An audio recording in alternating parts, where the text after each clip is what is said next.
నామినేషన్ల పర్వం కూడా సురువు కానుంది. మొత్తానికి ఎన్నికల హడావిడి తెలంగాణ వ్యాప్తంగా జోరందుకానున్నటువంటి నేపథ్యంలో ఇంకా మరింత డిస్కషన్ కొనసాగడానికి మనతో పాటు బీఆర్ఎస్ సీనియర్ నాయకులు జీవి రామకృష్ణ గారు కూడా మనకు జాయిన్ అవుతున్నారు. ఆయన అడిగి మరిన్ని విషయాలు తెలుసుకుందాం. రామకృష్ణ గారు, గుడ్ ఈవినింగ్ అండి. మొత్తానికి ఎట్టకేలకు మున్సిపల్ సంబంధించినటువంటి ఎన్నికల నగారం మోగింది. ఇంతకుముందు ఇప్పటి వరకు అసలు మున్సిపల్ సంబంధించి గవర్నమెంట్ ఏమన్నా ఫండ్ రిలీజ్ చేసిందా? అభివృద్ధికి సంబంధించి ఈ 2 సంవత్సరాల్లో ఏమన్నా మున్సిపల్ పైన ఫోకస్ చేసిందా? అసలు జీరో ఫోకస్ అండి. ఆవగించేంత రూపాయి కూడా ఇప్పటివరకు ఈ కాంగ్రెస్ ప్రభుత్వం, రేవంత్ రెడ్డి ప్రభుత్వం రూపాయి కూడా మున్సిపాలిటీలోకి ఇవ్వలేదు.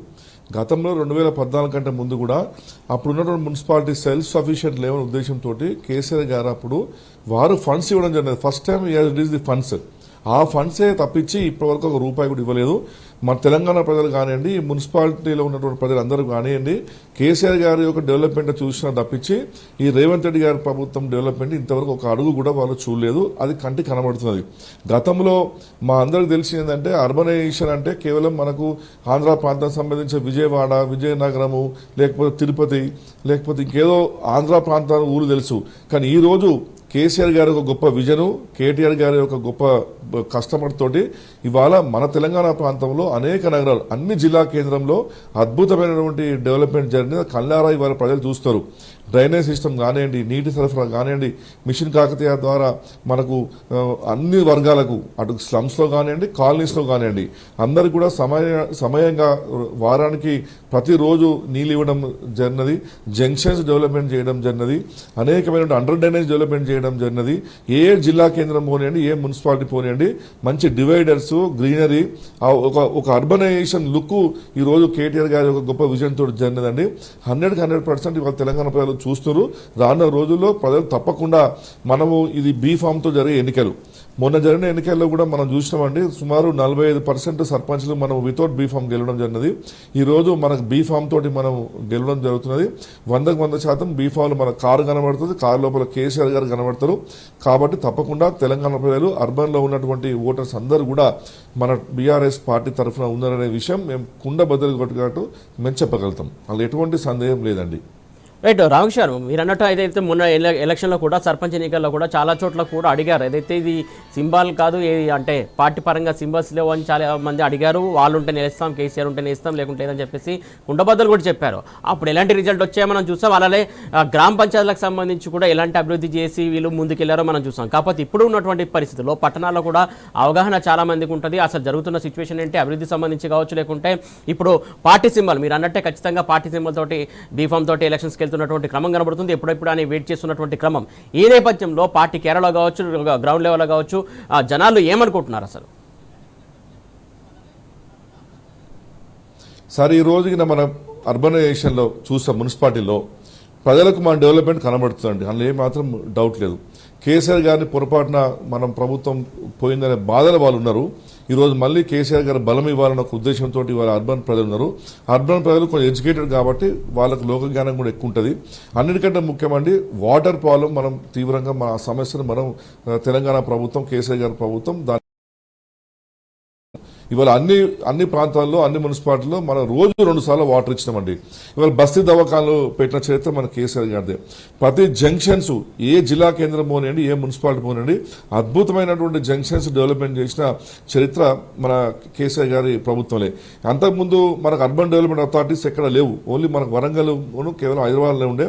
ఈరోజు కరీంనగర్ కానివ్వండి, సిద్దిపేట కానివ్వండి, నిజామాబాద్ కానివ్వండి, ఖమ్మం లాంటి చోట్ల కూడా అర్బన్ డెవలప్మెంట్ చేసి ఒక 30 ఏళ్ళు ముందుగా ఒక ప్రణాళిక ప్రకారం కూడా ఒక ప్రోగ్రామ్ కూడా చేయడం జరిగింది. బ్రహ్మాండమైన లేఅవుట్లు వచ్చి అద్భుతంగా ఇవాళ బిజినెస్ అవుతుంది. అన్నిటికంటే ముఖ్యమండి, ఇవాళ అర్బన్ ప్రాంతంలో మొత్తం రిజిస్ట్రేషన్స్ ద్వారా తెలంగాణ రాష్ట్రానికి మొత్తం రెవెన్యూ గండుపడ్డది. దానికి కారణం రియల్ ఎస్టేట్ రంగం కుదురబడ్డది. దానికి రేవంత్ రెడ్డి గారి ప్రభుత్వమే కారణం. వాళ్ళు ఏమాత్రం డౌట్ లేదు.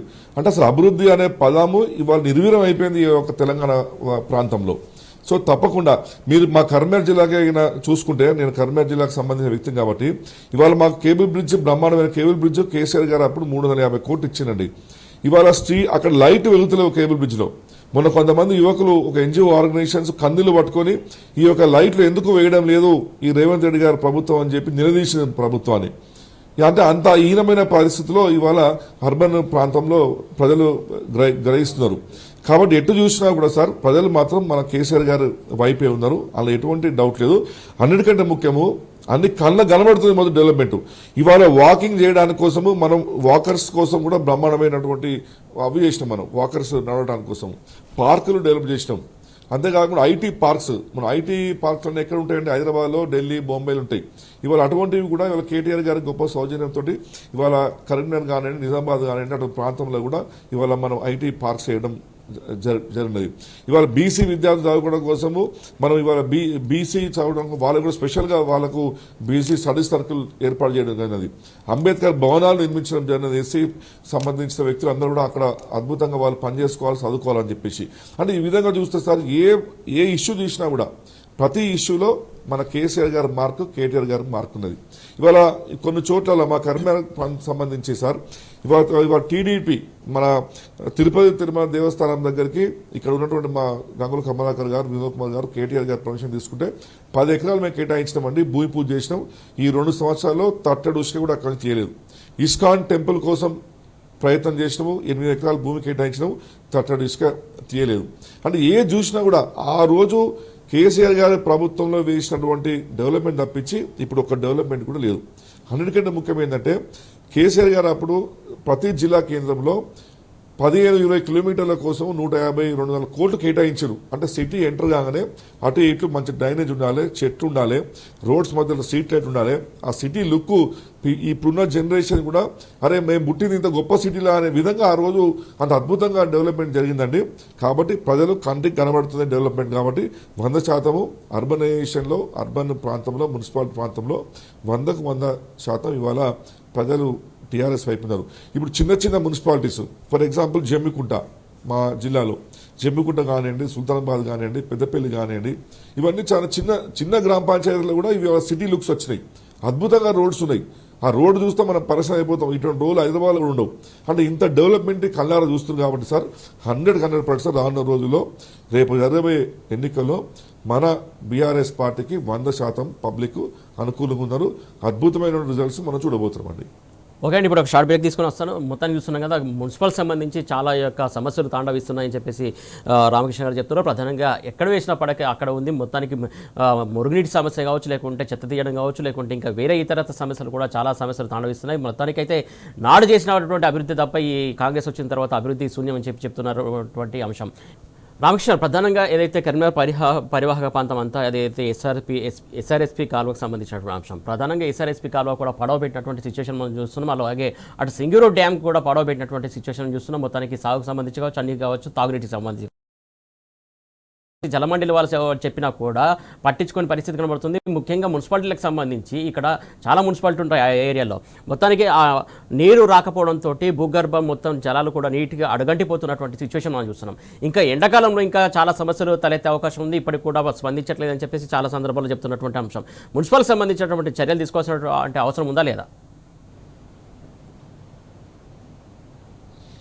100% చర్యలు తీసుకోవాలండి. ఈరోజు తెలంగాణ ప్రభుత్వంలో కేసీఆర్ గారు ముఖ్యమంత్రి ఉన్నప్పుడు మనం చూసినామండి, వాటర్ రీఛార్జ్ అయ్యే పరిస్థితి ఉండే. టౌన్లలో ఎక్కడ కూడా వాటర్ సమస్య వచ్చే పరిస్థితి లేకుండే. కానీ ఈరోజు వీరి ఉద్దేశంతో కేసీఆర్ గారు చరిత్ర చెడిపేయాలని చెప్పేసి మా కరీంనగర్కి కుడివైపు ఉన్నటువంటి కాళేశ్వరం నీరు కానివ్వండి, లక్ష్మీ పంప్ హౌస్ బంద్ చేసి మా ఎస్ఆర్ఎస్పీ కెనాల్ ద్వారా మాకు రావాల్సిన ఎల్ఎండికి నీళ్లు నింపడం లేదు. ఆ కాలువల ద్వారా కూడా నీళ్లు బయటికి పంపడం లేదు.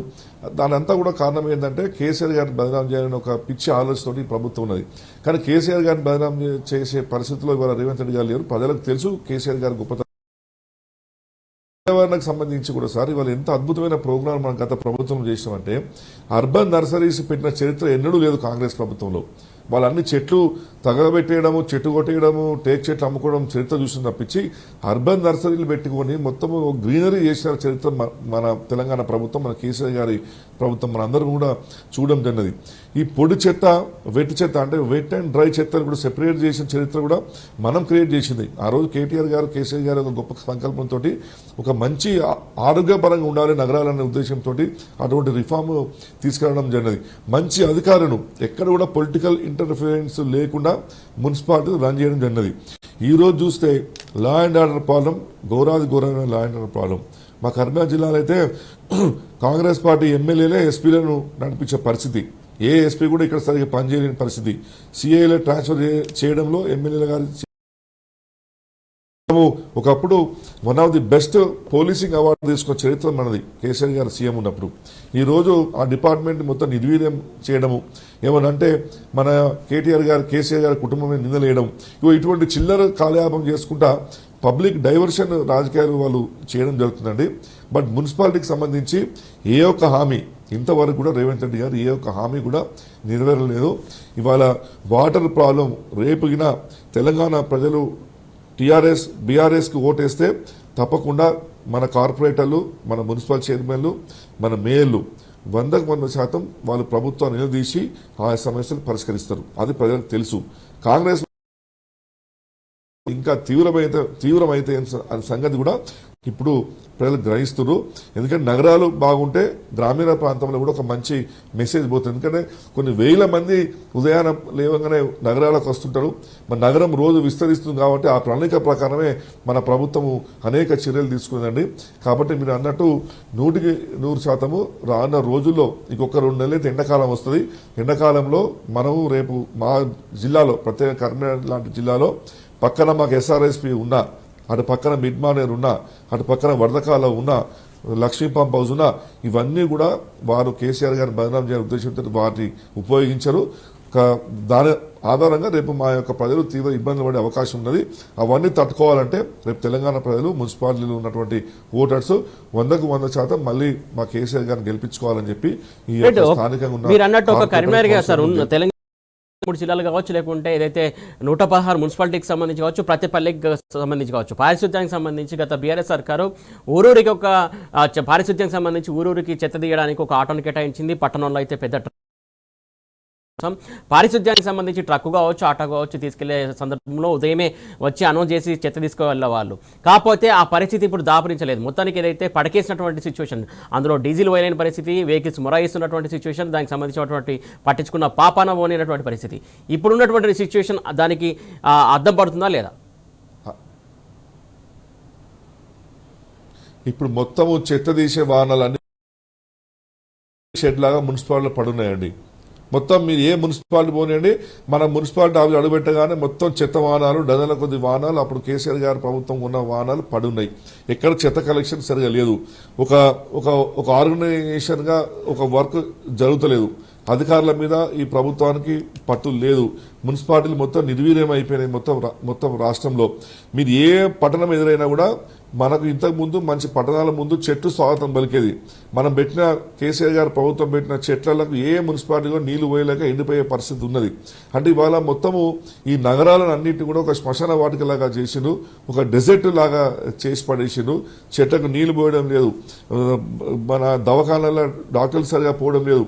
అంటే అనేక సమస్యలు ఈరోజు తెలంగాణ ప్రజలు ఎదుర్కొంటున్నారు. కాబట్టి దీనికి సమస్య ఒకటి ఏంటంటే రేపు అర్బన్ ఎలక్షన్స్లో మున్సిపల్ ఎన్నికల్లో తప్పకుండా ప్రజలు బీఆర్ఎస్ పార్టీ ఓటేస్తున్న ఆశాభావం మాత్రం ప్రజలు కలిగింది. ఒక నేను టీఆర్ఎస్ పార్టీ నాయకులు లేకపోతే ఒక కామన్ మ్యాన్ చెప్తలేను, ఈ ఐడియా అందరిలో వచ్చింది. తప్పకుండా మనం కేసీఆర్ గారికి ఒక గొప్ప బలం ఇవ్వాలనే సంకల్పం మాత్రం ఇవాళ ఓటర్లో ఉన్న విషయం మాత్రం మేము గట్టిగా చెప్పగలుగుతామండి. సార్ నేనైతే అంటే ఇప్పుడు మున్సిపల్ శాఖ మంత్రి ఎవరో నాకైతే తెలియదు. కాకపోతే మున్సిపల్ శాఖ లేకుండానే మున్సిపల్ సంబంధించినటువంటి ఎన్నికలు జరుగుతున్నాయి. గతంలో మీరు ఎప్పుడైనా ఇట్లా చూసారు అసలు మున్సిపల్ శాఖ మంత్రి లేకుండానే ఎన్నికలు జరగడం? లేదండి, ఎన్నడూ చూడలేదు. అసలు మున్సిపల్ శాఖ అంటే చాలా one of the important. Municipality కానివ్వండి, ఎడ్యుకేషన్ కానివ్వండి, హోమ్ కానివ్వండి. ఇంతవరకు గతంలో ఏ ముఖ్యమంత్రి ఉన్నప్పుడు ఈ 3 శాఖలు వాళ్ళ దగ్గర పెట్టుకొని ఈ ఢిల్లీకి ప్రయాణం చేసే చరిత్ర మనం ఎప్పుడు చూడలేదు. ఇవాళ ఎడ్యుకేషన్ సిస్టమ్ మొత్తం నాశనం అయిపోయిందండి. ఇవాళ మున్సిపాలిటీ మొత్తం సర్వనాశనం అయిపోయింది. ఇక హోమ్ డిపార్ట్మెంట్ సంగతి మనం చెప్పాల్సిన అవసరం లేదు. మనం రోజు పొద్దున్న లేస్తే నగరాల్లోనే మండలు జరుగుతున్నాయి. ప్రత్యేకంగా సిటీలలో దొంగతనాలు ఎక్కువైనాయి, బంగారు ధర ఎక్కువైపోయిందని చెప్పి ఇవాళ ఆడోళ్లకు సెక్యూరిటీ లేకుండా. గతంలో మన ప్రభుత్వంలో కేసీఆర్ గారి ప్రభుత్వం ఉన్నప్పుడు షీ టీమ్స్ అద్భుతంగా పనిచేసినాయి. ఎవరైనా అమ్మాయిని ముట్టుకోవాలనుకుంటే భయపడేటోళ్ళు ఈ షీ టీమ్స్ వచ్చి ఎక్కడ మనను ఇబ్బంది పెడుతుందని చెప్పి. ఇవాళ షీ టీం లేదు, ఏం లేదు, మొత్తం అసలు ఒక వ్యవస్థ మొత్తం నిర్వీర్యం అయిపోయింది. ఈ 3 డిపార్ట్మెంట్లు నిర్వీర్యం అయిపోయినాయి. కాబట్టి వెంటనే మీరు అన్నట్టు ఇది ఫస్ట్ టైం నాకు తెలిసినటువంటి, నేను ఒక 25 ఏళ్ళ నుంచి పాలిటిక్స్లో ఉన్నాను. చాలా మంది యువకులకు కూడా గతంలో కూడా ఒక హోమ్ మినిస్టర్ అనే వ్యక్తి ఉంటాడు, ఒక ఎడ్యుకేషన్ మినిస్టర్ ఉంటాడు, ఒక మున్సిపాలిటీ మినిస్టర్ ఉంటాడు. ఇప్పుడు మాత్రం ఈ మంత్రివర్గ మంత్రి ఉండాలండి. ఎందుకంటే నగరంలో అనేక అంశాల మీద అనేక సమస్యలు ఉంటాయి. మన ప్రభుత్వంలో ఉన్నప్పుడు, గతంలో టీఆర్ఎస్ పార్టీ ప్రభుత్వం ఉన్నప్పుడు టీకాలు ఇవ్వడంలో కూడా ఒక షెడ్యూల్ ప్రకటించేస్తే మన కేసీఆర్ గారి ప్రభుత్వం టీకాలు ఎన్ని టీకాలు ఇస్తున్నారు ఊళ్ళలో అనే నగరంలో అని కూడా లెక్క ఉన్నటువంటి సందర్భాలు మనము చూసినాం. ఐ టెస్టింగ్ ఆ రోజు నగరంలో ఎంతమంది పూర్ పీపుల్ ఉన్నారు, పాపం వాళ్ళకు కళ్ళు బాగున్నాయని చెప్పేసి కళ్ళద్దాలు ఇచ్చిన చరిత్ర మనది. ఇవాళ ఏం లేదండి, అసలు నథింగ్. అసలు మున్సిపాలిటీ అనేది ఒకటి లేనట్టే ఇవాళ మనకు కనబడుతున్నది. సార్ గతంలో అంటే కేటీఆర్ మున్సిపల్ శాఖ మంత్రిగా ఉన్నప్పుడు మాత్రం చాలా రివ్యూలు ఏర్పాటు చేసేవాళ్ళు, మున్సిపల్ సంబంధించి ఎప్పటికప్పుడు అప్డేట్ తీసుకునే వాళ్ళు, లేకుంటే అధికారులతోటి సర్వే చేయించేవాళ్ళు, లేకుంటే స్వయంగా అన్ఎక్స్పెక్టెడ్గా ఒక మున్సిపాలిటీకి వెళ్ళడం కావచ్చు, లేకుంటే పంచాయతీకి వెళ్ళడం కావచ్చు, అన్ఎక్స్పెక్టెడ్గా వెళ్ళి అక్కడ ఎంక్వైరీ చేసేవాళ్ళు, అక్కడ ఉన్నటువంటి సమస్యలను చూసి వెంటనే అప్పటికప్పుడే పరిశీలించేవారు. ఇప్పుడు ఎందుకు అసలు ఇప్పటివరకు ఈ 2 సంవత్సరాల కాలంలో కాంగ్రెస్ సర్కారు పాలనలో ఏ మున్సిపల్ సంబంధించినటువంటి ఒక రివ్యూ అనేది జరిగిందా సార్? ఒక్క రివ్యూ జరగలేదండి ఇంతవరకు. ఈ రేవంత్ రెడ్డి గారు ఆ సంబంధించిన మంత్రి వారే ఇంతవరకు కమిషనర్ తోటి ఒక రోజు మీటింగ్ పెట్టింది లేదు. కలెక్టర్ని పిలుచుకొని మున్సిపాలిటీ పరిస్థితి ఎట్టున్నది అని తెలుసుకొని చరిత్ర లేదు. గతంలో మీరు చూస్తే సార్, వర్షాకాలం వచ్చే ముందు కేటీఆర్ గారు మొత్తం మున్సిపల్ కమిషనర్ తోటి మీటింగ్ పెట్టించుకొని ఒక 1-2 months ముందే మొత్తం మోరీలు సాల్వ్ చేసిన చరిత్ర మన ప్రభుత్వం. మీరు చూస్తే గతంలో ఒక దగ్గర బ్లాంకెట్లు కూడా దొరికినాయి. కేటీఆర్ గారు ప్రెస్ అడ్వైజ్ చేశారు, దయచేసి మోరీలల్లా మీరు ఇటువంటి చెత్త సామాను వేద్దని చెప్పేసి. అంటే పబ్లిక్ని మనం ఒక 2 నెలల ముందే అవేర్నెస్ క్రియేట్ చేసిన చరిత్ర మనది. ఇవాళ అటువంటి అవేర్నెస్ లేదు. ఇవాళ డెంగ్యూ, మలేరియా లాంటి రోగాలు విస్తృతమవుతున్నాయి. దానికి సంబంధించినటువంటి రివ్యూలు లేవు, వాటికి సంబంధించిన ఒక కాషన్ లేదు, వాటికి సంబంధించిన మందులు లేవు. అంటే నిర్వీర్యం అయిపోయింది. మీరైనా ఇక రేవంత్ రెడ్డి గారు చేసే పని ఏమున్నా ఢిల్లీకి పోవాలి, రేవంత్ రెడ్డి గారిని కలిసి అక్కడ ఇచ్చుకొని రావడం తప్పించి ఆయనకు సబ్జెక్ట్ ఉంటేనండి. ఆయనకు తెలంగాణ ప్రజల మీద సోయి ఉండి ఈ తెలంగాణ ప్రాంతంలో నగరంలో విస్తృతంగా పెరిగిపోతున్న నగరాలు అభివృద్ధి చెందాలి, నేను ఒక మున్సిపల్ శాఖ మంత్రిగా ఉన్నా, నేను డెవలప్మెంట్ చేయాలని ఒక ఆకాంక్ష ఉంటే రేవంత్ రెడ్డి గారికి ఈ రివ్యూలు పెట్టేస్తుంది. ఆయనకు సబ్జెక్ట్ నాలెడ్జ్ లేనప్పుడు రివ్యూ పెడితే ఆయన ఏం చెప్పగలుగుతారండి? కాబట్టి మనకు ఉన్నది ఒక అసమర్థత మంత్రి, అసమర్థత ముఖ్యమంత్రి ఉన్నాడు. కాబట్టి ఇవాళ మన యొక్క పట్టణాలు ఈ విధంగా దరిద్రంగా ఉన్నాయని చెప్పడంలో ఎటువంటి సందేహం లేదండి. సార్ రోడ్ల అంశానికి వస్తే వర్షాకాలం మాత్రం వర్షాలతోటి రోడ్లు చాలా చెక్కచెదురు అయిపోయినటువంటి పరిస్థితి, మొత్తానికి శిథిలావస్థకు చేరినాయి చాలా చోట్ల రోడ్లు. కాకపోతే అప్పుడు అడిగితే మాత్రం వర్షాలు పడ్డాయిగా కొట్టుకుపోయి చేద్దామన్నారు. కాకపోతే వర్షాకాలం అయిపోయింది, చలికాలం అయిపోయింది, ఇంకో వారం 10 రోజులు అయితే ఎండాకాలం వస్తుంది. ఎక్కడ రోడ్లు కూడా ఎక్కడైతే డ్యామేజ్ అయినాయో అన్ని రోడ్లు కూడా అట్లనే ఉన్నటువంటి పరిస్థితి. ఎక్కడ కూడా మరమ్మతులు చేసినటువంటి దాఖలాలు కనబడతలేదు ఏ పట్టణంలో కూడా. దాని గురించి ఏమంటారు? అవునండి సార్, మనము గత ప్రభుత్వంలో మన కేటీఆర్ గారు ఉన్నప్పుడు, కేటీఆర్ గారు మంత్రిగా ఉన్నప్పుడు, ఇప్పుడు ఇది already this is January ending అయిపోయిందని ఫిబ్రవరిలో ఎంటర్ అవుతున్నాము. రాబోయే వర్షాకాలంలో ఏ మున్సిపాలిటీలకు ఎన్ని నీళ్లు కావాలి, ఎక్కడి నుంచి మనం నీళ్లు తీసుకొచ్చుకోవాలి, ఏ విధంగా వాటర్ స్టోరేజ్ చేయాలి, ఎన్నిసార్లు నీళ్ళు ఇవ్వాలి, ఎక్కడెక్కడ వాటర్ అవైలబిలిటీ ఉన్నది అనే అంశాల మీద ఇప్పటికే మన ముఖ్యమంత్రి గారు కానివ్వండి, కేటీఆర్ గారు కానివ్వండి ఒక రివ్యూ తీసుకొని ఒక షెడ్యూల్ ఇచ్చే సందర్భాలు ఉండే. మీరు గతంలో చూస్తే కేసీఆర్ గారు స్వయంగా మన ఎస్ఆర్ఎస్పీ ఆఫీసులతోటి అధికారులతో స్వయంగా ఫోన్లో మాట్లాడుకొని ఎండాకాలం వస్తున్నది, నీటి సమస్య రావద్దు, మనం ఏ విధంగా ఆ నీటి సమస్యను ఎదుర్కొందామని చెప్పి వారే పర్సనల్గా మాట్లాడిన సందర్భాలు మనం అనేక చూస్తాం. మాకు తెలిసిన అధికారులను అడిగితే వాళ్ళు కన్నీరు పెడుతున్నారు. గతంలో ముఖ్యమంత్రి గారు మాతో పర్సనల్గా మాట్లాడి నీటి సమస్య గురించి తెలుసుకుందండి, వాళ్ళు అడిగేటోళ్ళు లేకుండా అయిపోయిందని చెప్పేసి. అంటే ఇంకొక 2 నెలలు అయితే ఇంకొక నెల ఆల్రెడీ ఎండలు మొదలవుతున్నాయి. అంటే ఇప్పటికి కూడా ఈ ప్రభుత్వానికి నగరాలలో, మున్సిపాలిటీలలో, గ్రామీణ ప్రాంతంలో కూడా ఇంకా ఎంత వాటర్ మనం తీసుకోవాలి, ఎన్నిసార్లు నీళ్ళు ఇవ్వాలి అనే రివ్యూ పెట్టిన సందర్భాలు కూడా లేవండి. సో ఇవన్నీ చూసుకుంటుంటే మళ్ళీ అనేకమైన చోట డ్రైనేజీలు లీక్ అయి మన వాటర్ పైప్ లైన్లలో కూడా లీకేజ్ ఉన్నాయి చాలా చోట్ల. ఇవన్నీ ఈ నెలలోనే మొత్తం ప్రాబ్లం సాల్వ్ చేసే చరిత్ర మన గత ప్రభుత్వం ఉండే.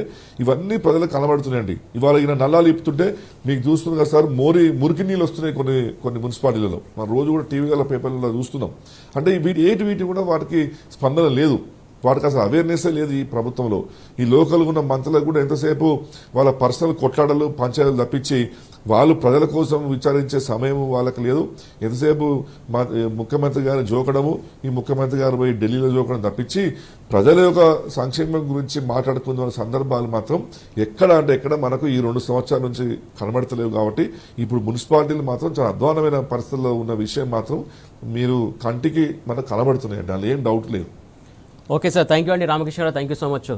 మొత్తానికి చూస్తున్నాం కదా, మున్సిపల్కి సంబంధించి చాలా మున్సిపాలిటీలో కార్పొరేషన్లో కూడా సమస్యలు తాండవిస్తున్నాయి, పెద్ద ఎత్తున సమస్యలు ఉన్నాయి. మురుగునీరు కావచ్చు, లేకుంటే చెత్త ఎక్కడికెక్కడ రోడ్ల మీద పడేసినటువంటి సందర్భంగా మారుతుంది. మున్సిపల్కి సంబంధించి ఎక్కడ కూడా క్లీన్ చేయలేనటువంటి పరిస్థితి. ఈ నేపథ్యంలో దోమలు కూడా స్వైర విహారం చేసి చాలా చోట్ల డెంగ్యూ, మలేరియా బారిన పడినటువంటి సందర్భాలు చూస్తున్నాం. అటు హాస్పిటల్కి వెళ్తే హాస్పిటల్ కూడా మొత్తానికి మొరాయించినటువంటి అంశం చూస్తున్నాం. హాస్పిటల్లో కూడా ఎక్కడ కూడా పరిస్థితి కనబడుతుంది. మొత్తానికి మున్సిపల్ ఎన్నికలకు వెళ్తున్నారు కానీ సమస్యలు పట్టించుకోకుండా ఎన్నికలు వెళ్తున్నారు. ఖచ్చితంగా ప్రజలు బుద్ధి చెప్తారని చెప్పేసి రామకృష్ణ గారు చెప్తున్నటువంటి అంశం ఇది. వాటి బరాబర్ అడుగుదాం. Keep watching tea news.